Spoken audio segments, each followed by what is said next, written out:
Okay, so up to this point in class, we have thought about molecules and how molecules can combine together to undergo chemical reactions, right? This video marks the beginning of our exploration of the physical properties of reactions. Okay, and the first physical property that we're going to explore is reaction kinetics.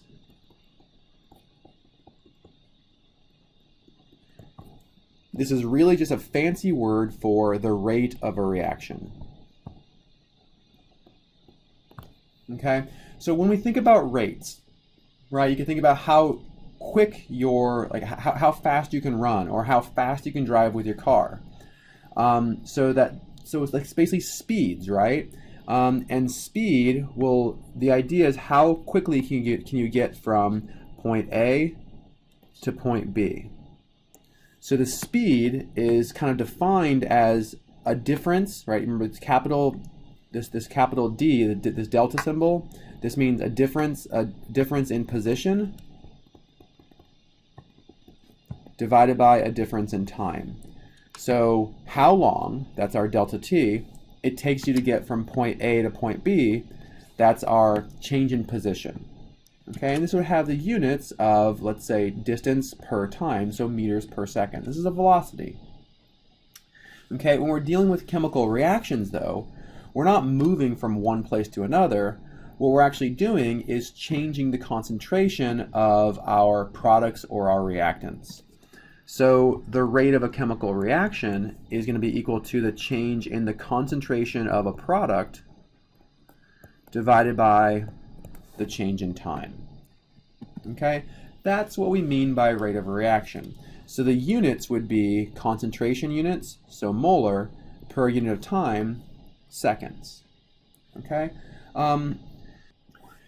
In subsequent videos, we are going to think about other ways to mathematically express this rate in the context of the concentration of our reactants and our products.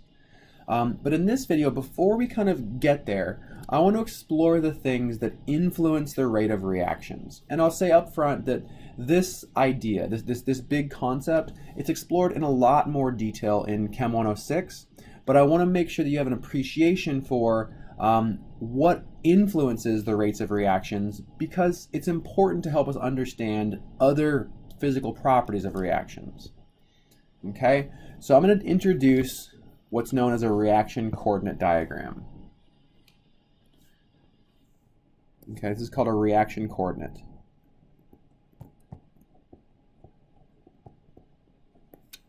Okay, so the idea here is that we are plotting energy versus reaction progress.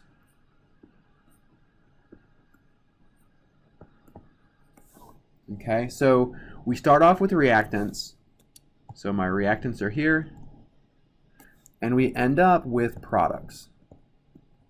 And almost always reactants and products are at different energy levels, but we'll explore that more a little bit later in the term. The important thing to note here is that we do not transition directly from reactants to products. There is no straight line between reactants and products energetically. Okay?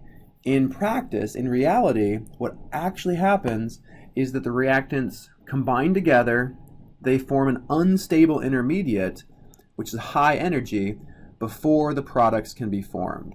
So this level up here is called our transition state. So the transition state is a combination of reactants and products kind of halfway in between that's really unstable. So high energy. Okay, and this is important because every single chemical reaction has to proceed through this transition state. It takes energy to get from the energy level of our reactants, which is here, up to the energy level of our products, which is up here. And that difference in energy, this difference in energy here is called the activation energy.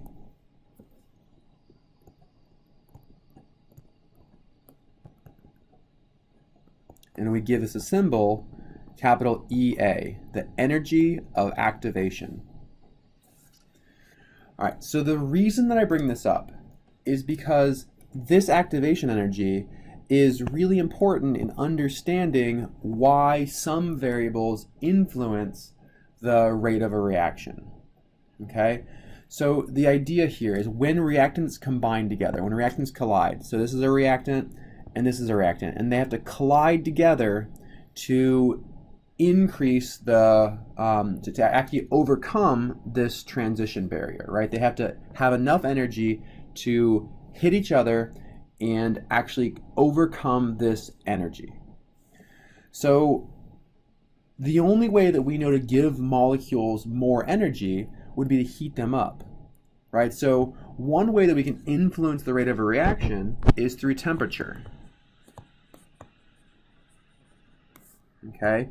If you increase the temperature, you should increase the rate.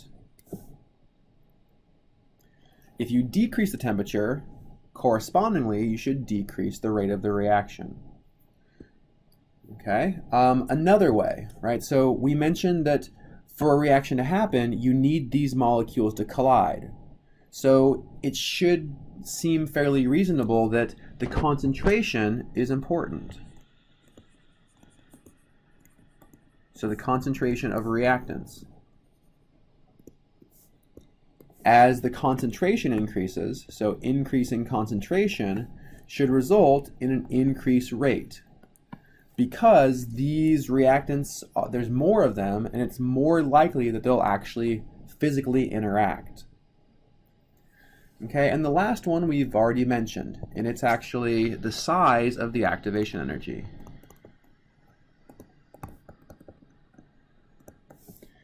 Okay, so EA. So there are three ways to change the rate of a reaction. You could change the temperature. If you increase the temperature, you should increase the rate. If you increase the concentration, you should increase the rate. And the third way is if you change the activation energy, you can change the rate. Okay? And it turns out this is actually really hard to do. Changing the activation energy is very, very difficult because each reaction has its own very well-defined and very distinct activation energy. But the way you can do this is by adding a catalyst. So a catalyst is a molecule that decreases the activation energy. So adding a catalyst will decrease the activation energy, which will then increase the rate. Okay? Take-home message, the punchline here, is that there are three ways of changing the rate of a reaction. You can change the temperature, you can change the concentration, or you can add a catalyst which will change the activation energy. Okay? In the next video, we're going to see how these three ideas all combine together to help us understand what we call a rate law. Okay, rate laws are mathematical equations that mathematically relate the rate of a reaction to the concentration, the temperature, and the activation energy.